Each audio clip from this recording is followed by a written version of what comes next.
नमस्कार, आप देख रहे हैं इंडिया न्यूज हरियाणा में। आपके साथ तरन्नुम जहां शेख। बुलेटिन की शुरुआत फटाफट अंदाज में। आज राष्ट्रपिता महात्मा गांधी की 192वीं जयंती मना रहा है भारत। महात्मा गांधी का जन्म दिवस हर साल पूरी दुनिया में अहिंसा दिवस के रूप में मनाई जाती है।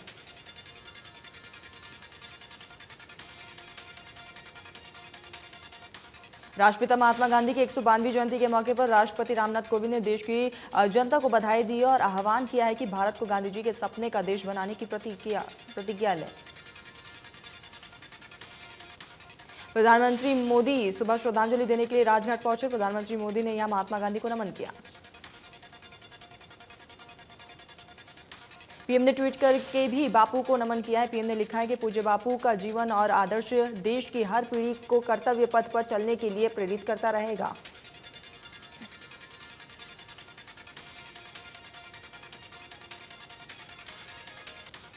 पीएम मोदी ने पूर्व प्रधानमंत्री लाल बहादुर शास्त्री को उनकी जयंती पर नमन किया। ट्वीट कर लिखा है कि मूल्यों और सिद्धांतों पर आधारित उनका जीवन देशवासियों के लिए हमेशा प्रेरणा स्रोत बना रहेगा।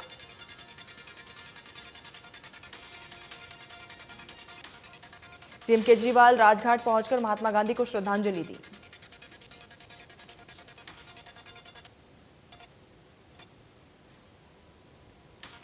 महात्मा गांधी की जयंती पर सोनिया गांधी ने राजघाट पहुंचकर बापू को श्रद्धांजलि दी और उनको याद किया। प्रधानमंत्री नरेंद्र मोदी आज वीडियो कॉन्फ्रेंसिंग के माध्यम से जल जीवन मिशन पर ग्राम पंचायतों और ग्राम जला और स्वास्थ्य समितियों के साथ बातचीत करेंगे। पीएम मोदी जल जीवन मिशन ऐप भी लॉन्च करेंगे, जिसका उद्देश्य हितधारकों के बीच जागरूकता में सुधार करने और मिशन के तहत योजनाओं की अधिक पारदर्शिता और जवाबदेही के लिए है।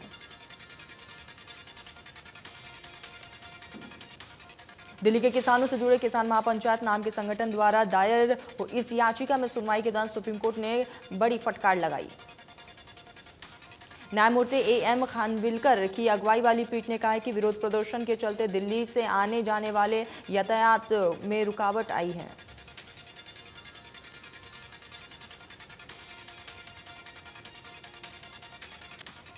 हांसी में किसानों ने हिसार दिल्ली हाईवे जाम कर दिया। किसानों ने रामायण टोल पर भी जाम किया।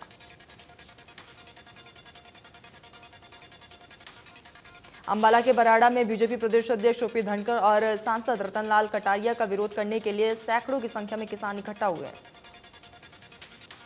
विरोध के दौरान पुलिस और किसानों के बीच में भी स्थिति तनावपूर्ण बनती चली गई। किसानों को रोकने के लिए पुलिस ने किसानों पर वाटर कैनन का इस्तेमाल किया। किसानों ने मंच से ही ऐलान कर दिया था कि वो बीजेपी प्रदेश अध्यक्ष ओपी धनखड़ और सांसद रतनलाल कटारिया का विरोध करेंगे और किसान और पुलिस एक बार फिर से आमने सामने नजर आई।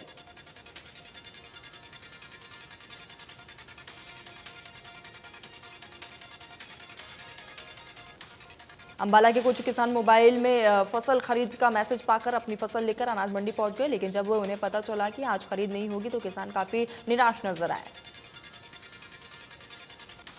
गरोंडा में किसानों ने अनाज मंडी के एंट्री गेट को बंद कर दिया। अनाज मंडी में सैकड़ों किसान पीआर धान लेकर पहुंचे थे। सरकारी खरीद की तारीख आगे बढ़ने से किसान नाराज है। किसानों ने कहा कि 10 दिन की देरी से खेतों में धान की फसल बर्बाद हो जाएगी।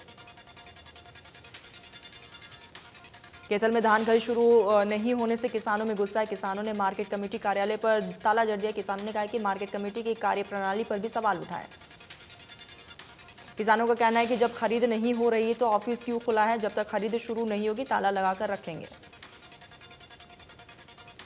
करनाल में धान की सरकारी खरीद की तारीख बदलने की मंडियों में जोरदार हंगामा। करनाल जिले के कई मंडियों में किसानों ने प्रदर्शन किया।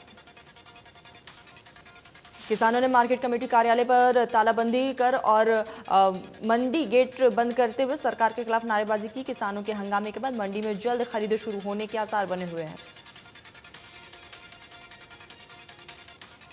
इलाहाबाद उपचुनाव को लेकर दिल्ली में हरियाणा कांग्रेस की अहम बैठक आज होगी। प्रभारी विवेक बंसल के नेतृत्व में उम्मीदवारों के नाम और रणनीति पर चर्चा की जाएगी। बैठक में इलाहाबाद उपचुनाव को लेकर भी चर्चा की जाएगी। प्रदेश अध्यक्ष कुमारी शैलजा, भूपेंद्र सिंह हुड्डा, रणदीप सिंह सुरजेवाला समेत कई बड़े नेता शामिल होंगे।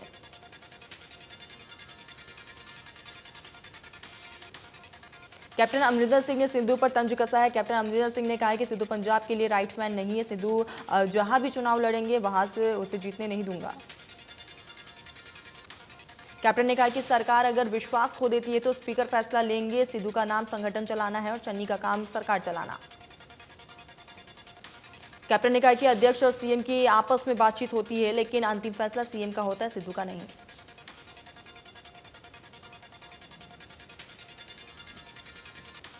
दिल्ली दौरे पर पहुंचे सीएम चरणजीत चन्नी की प्रधानमंत्री नरेंद्र मोदी से मुलाकात हुई। दोनों के बीच करीब 40 मिनट तक मुलाकात चली। चरणजीत सिंह चन्नी ने कहा है कि उनके साथ अच्छे माहौल में लंबी बातचीत हुई है। इसका कोई एजेंडा नहीं था, लेकिन फिर भी मैंने 3 बातें उनके सामने रखी। चन्नी ने बताया कि पंजाब में खरीद सीजन शुरू हो रहा है। पहले 1 अक्टूबर से खरीद शुरू होती है, अभी 11 अक्टूबर से शुरू होना है। मैंने उनसे जल्द खरीद शुरू करवाने के लिए कहा है। पीएम ने इस बारे में बात कर मुद्दे को हल करने का भरोसा भी दिया। चन्नी ने कहा है कि मैंने पीएम से कृषि सुधार कानून के झगड़े को खत्म करने के लिए कहा है। पीएम ने कहा है कि वो भी इसका हल निकालना चाहते हैं। मैंने पीएम से कहा है कि वो किसानों से बातचीत जरूर शुरू करें। इसके अलावा भारत पाकिस्तान के बीच करतारपुर कॉरिडोर को खुलवाने की मांग की है, ताकि श्रद्धालु गुरु घर के दर्शन कर सके। ये कोविड की वजह से बंद किया गया था। इसके अलावा कुछ ऑर्गेनिक खेती को लेकर भी चर्चा की गई। धर्मनगरी कुरुक्षेत्र में धान की खरीद शुरू नहीं होने से किसान सड़कों पर उतरे हैं। किसानों ने कुरुक्षेत्र मंडी चौक पर जाम लगाया है। किसानों का कहना है कि 1 अक्टूबर से धान की सरकारी खरीद होनी थी, लेकिन बरसात और नमी का बहाना करके धान की खरीद शुरू नहीं हुई। किसानों का कहना है कि किसान नेता ईश्वर कपूर ने कहा है कि संयुक्त किसान मोर्चा ने उपायुक्त को 23 सितंबर को ज्ञापन दिया था और आश्वासन मिला था कि 25 सितंबर से धान की खरीद शुरू होगी, लेकिन नहीं हुई। यमुनानगर में धान खरीद को लेकर किसानों में भारी रोष देखने को मिला। किसान संगठन ने सरकार को चेतावनी दी है कि अगर आज से खरीद शुरू नहीं हुई तो वो कल से मंत्रियों और विधायकों के घेराव करेंगे। किसानों का कहना है कि प्रदेश के अधिकांश अनाज मंडियों में लाखों क्विंटल धान आ चुके हैं, लेकिन उसकी खरीद नहीं हो रही है। नूह में आज़ादी के अमृत महोत्सव के अवसर पर परिशिशु प्रशिक्षण केंद्र एसएसबी मोशपुर अलवर के जवानों ने अलवर से दिल्ली तक साइकिल रैली की शुरुआत की है।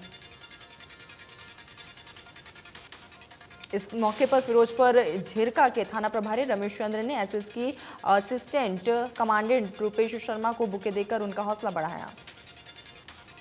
गुरुवार को करीब 100 किलोमीटर से अधिक दूरी करीब 8 घंटे में पूरी कर टीम पुलिस लाइन नहीं पहुंची, नूह पहुंची है। सुरक्षा और खाने के इंतजाम से जवान खुश नजर आए।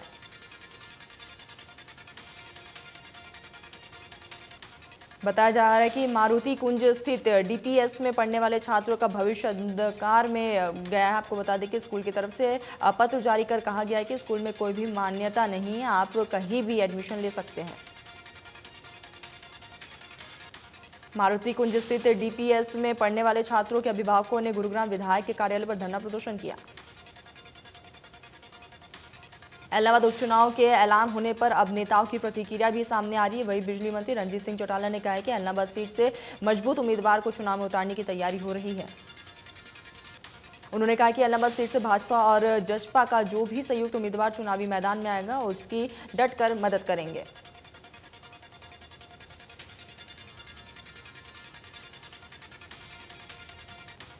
डीजल और पेट्रोल में हुई वृद्धि के साथ कमर्शियल गैस सिलेंडर पर भी बढ़ोतरी हुई है, जिसका गुरुग्राम में रेस्टोरेंट, ढाबे, चाय की दुकान पर भी असर देखने को मिला।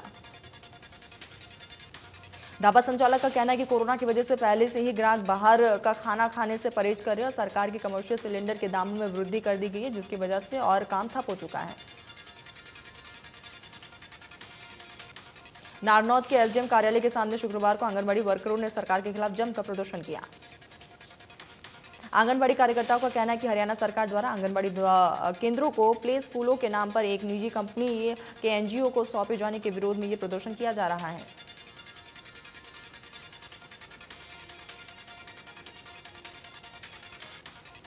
मानेसर के हेरिटेज देवीलाल कॉम्प्लेक्स में गांव का गंदा पानी भरा रहता है। देवीलाल हेरिटेज कॉम्प्लेक्स में लगी उप प्रधानमंत्री देवीलाल की प्रतिमा का आसपास भरा रहता है पानी। अधिकारियों की लापरवाही के कारण प्रधानमंत्री की प्रतिमा का अपमान हो रहा है। नगर निगम और कई अधिकारी समस्या को अनदेखा किया जा रहा है। कोसली विधानसभा से जुड़ी गांव के शहीद धर्मपाल राज के कन्या वरिष्ठ माध्यमिक स्कूल के सभी कमरों को ट्रेन के डिब्बों की तरह आकृति दी गई है। देश भर में ग्रामीण क्षेत्रों में प्रत्येक घर में स्वच्छ जल के लिए जल जीवन मिशन के सफल बनाने के लिए 2 अक्टूबर 2021 को महात्मा गांधी की जयंती पर प्रधानमंत्री नरेंद्र मोदी देश में ग्राम सभाओं को संबोधित करेंगे। केंद्रीय राज्य मंत्री प्रहलाद सिंह पटेल ने कहा कि प्रधानमंत्री के उपहारों और स्मृति चिन्हों की नीलामी को आम जनता को राष्ट्रीय गौरव की स्मृतियां अपने पास रखने का अवसर मिलेगा। महेंद्रगढ़ में पूर्व शिक्षा मंत्री रामविलास शर्मा ने अपने कार्यकर्ताओं की मीटिंग लेकर शनिवार को वैक्सीनेशन कैंप लगाने की बात कही। सतनाली महाविद्यालय के विद्यार्थियों ने पूर्व शिक्षा मंत्री रामविलास शर्मा को बीए फर्स्ट ईयर में सीटें बढ़ाने और एमए की क्लासेस शुरू करने के लिए ज्ञापन सौंपा।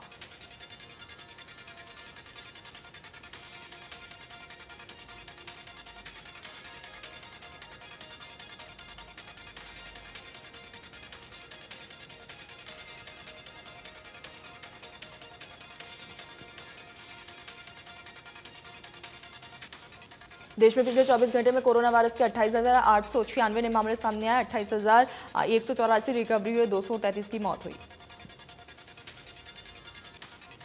महाराष्ट्र में पिछले 24 घंटे में कोरोना के 3,063 नए मामले सामने आए। एक दिन में 56 मरीजों की मौत हुई। महाराष्ट्र में अभी 36,000 से ज्यादा एक्टिव केस।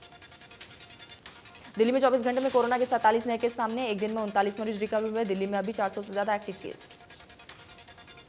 प्रदेश में कम हो रहा है कोरोना। पिछले 24 घंटे में कोरोना के 9 नए केस सामने आए। एक दिन में 15 मरीज रिकवर। प्रदेश में एक्टिव केस 272।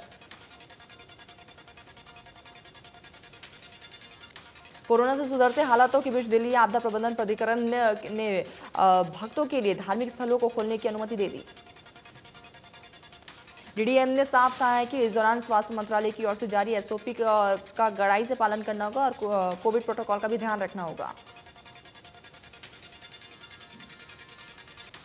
गुरुग्राम वैक्सीनेशन की इस मुहिम में दिल्ली सटा गुरुग्राम देश के सबसे ज्यादा वैक्सीनेशन करने वाला जिला बन चुका है। गुरुग्राम में अगर आंकड़ों की बात करें तो तय जनसंख्या टारगेट में कई ज्यादा 120% लोग अब तक वैक्सीनेशन करवा चुके हैं। इनमें से बड़ी संख्या में उन लोगों को भी जो कि दूसरे राज्यों और दूसरे जिलों में गुरुग्राम आकर टीकाकरण करवा चुके हैं। गुरुग्राम में अब लोगों घर बैठे वैक्सीन लगवा सकेंगे। जिले में door to door vaccination drive की जल्द शुरुआत होगी। गुरुग्राम स्वास्थ्य विभाग ने नीति आयोग को लोगों को घर जाकर वैक्सीन देने का प्रपोजल दिया है। सीएमओ ने बताया है कि हरियाणा सहित देश में जल्द door to door vaccination drive शुरू होगा। गुरुग्राम में 20 लाख लोगों को वैक्सीन की पहली डोज और 10 लाख से ज्यादा लोगों को दूसरी डोज लगाई जा चुकी है। सीएमओ ने बताया कि डोर टू डोर अभियान के लिए एनजीओ की मदद ली जाएगी, जिनसे बुजुर्ग और जो लोग कैंप नहीं जा सकते उनको फायदा होगा। गुरुग्राम में डेंगू मलेरिया का कहर लगातार बढ़ता जा रहा है। गुरुग्राम में पिछले 24 घंटे में 49 मामले और मलेरिया के 2 केस सामने आए।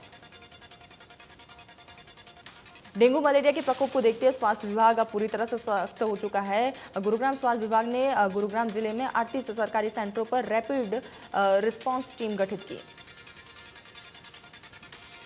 गुरुग्राम विजिलेंस टीम ने रिश्वत लेते अधिकारियों को उस वक्त रंगे हाथ गिरफ्तार किया जब अधिकारी के रिटायरमेंट पार्टी ऑफिस प्रांगण में मीटिंग के दौरान पकड़ा गया।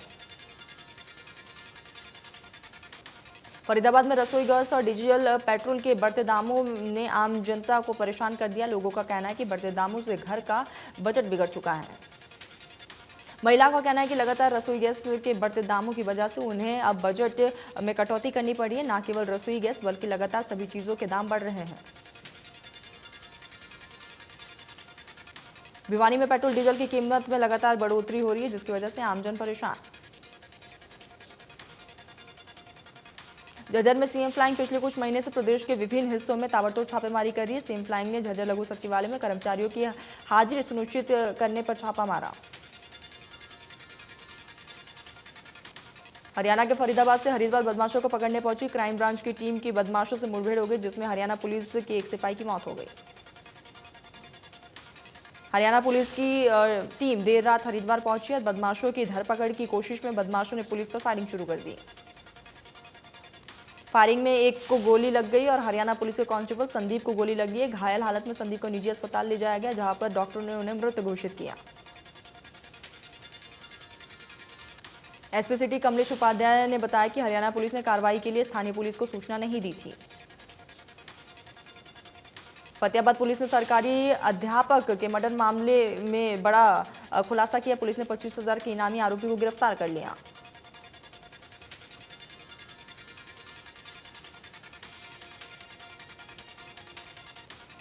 अंबाला में आंगनबाड़ी वर्कर और हेल्पर यूनियन ने बाहर आंगनबाड़ी कार्यकर्ताओं ने डीसी कार्यालय पर अपनी मांगों को लेकर धरना प्रदर्शन दिया। यूनियन नेताओं ने अपनी मांगों के बारे में बताते हुए कहा कि सरकार ने हरियाणा की आंगनबाड़ी का जिम्मा हिमाचल के एक एनजीओ को दे दिया है, जिसका हम विरोध करते हैं। यूनियन के नेताओं ने कहा कि सरकार और हमारी यूनियन के बीच 2018 में समझौता हुआ था, जिसे अभी तक लागू नहीं किया गया। उन्होंने बताया कि पलवल में यमुना नदी में डूबे 11वीं कक्षा के दूसरे छात्र का शव भी बरामद हुआ। सोमवार की दोपहर को 2 छात्र सचिन और रोहित नदी में डूब चुके थे, जिसका गोताखोरों की मदद से बाहर निकाला गया। ऑटो मार्केट रोड पर रेलवे ट्रैक पर शुक्रवार सुबह एक लड़की का शव मिला। मृतक लड़की की अभी तक पहचान नहीं हो पाई। रेलवे कर्मचारियों का कहना है कि सुबह 9:30 बजे के आसपास रेवाड़ी के फाजिका जी जा रही के सामने आ रही लड़की ने गाड़ी के सामने कूदकर आत्महत्या की। कैथल में लगातार पिछले 10 सालों से आवारा पशुओं की समस्या लोगों के लिए जी का जंजाल बनी हुई है। कैथल में आए दिन एक दुर्घटना होती रहती है, लेकिन अब तक ना तो प्रशासन ने इस पर कोई कदम उठाया है और ना ही किसी ने कोई कार्रवाई की। कैथल के कई संस्थानों ने धरना प्रदर्शन भी किया, लेकिन प्रशासन द्वारा सिर्फ आश्वासन दिया गया और कुछ नहीं किया गया।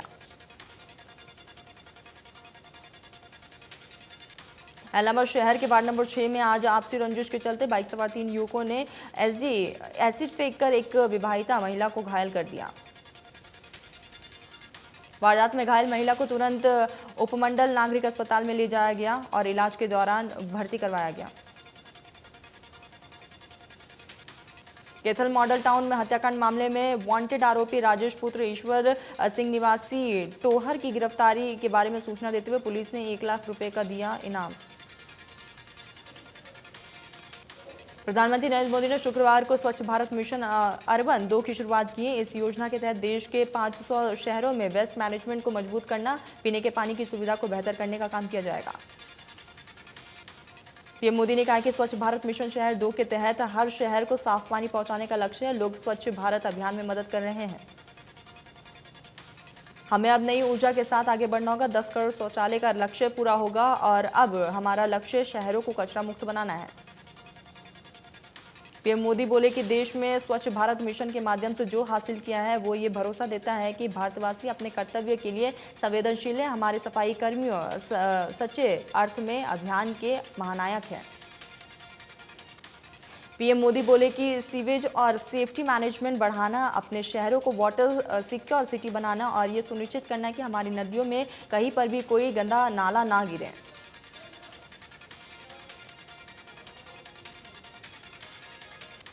जम्मू कश्मीर में अनुच्छेद 370 और 35A की समाप्ति के बाद पहली बार राष्ट्रीय स्वयंसेवक संघ के प्रमुख मोहन भागवत 4 दिवस के दौरे पर जम्मू में हैं। सरकारी तेल कंपनियों ने आज डीजल के दाम में प्रति लीटर 25 पैसे की बढ़ोतरी की। वहीं पेट्रोल के दाम में 20 पैसे की बढ़ोतरी हुई। दिल्ली में आज HPCL के पेट्रोल पंप पर पेट्रोल प्रति लीटर 102.14 रुपये महंगा हो चुका है। डीजल भी छलांग लगाकर 90.48 रुपये प्रति लीटर पहुंचा।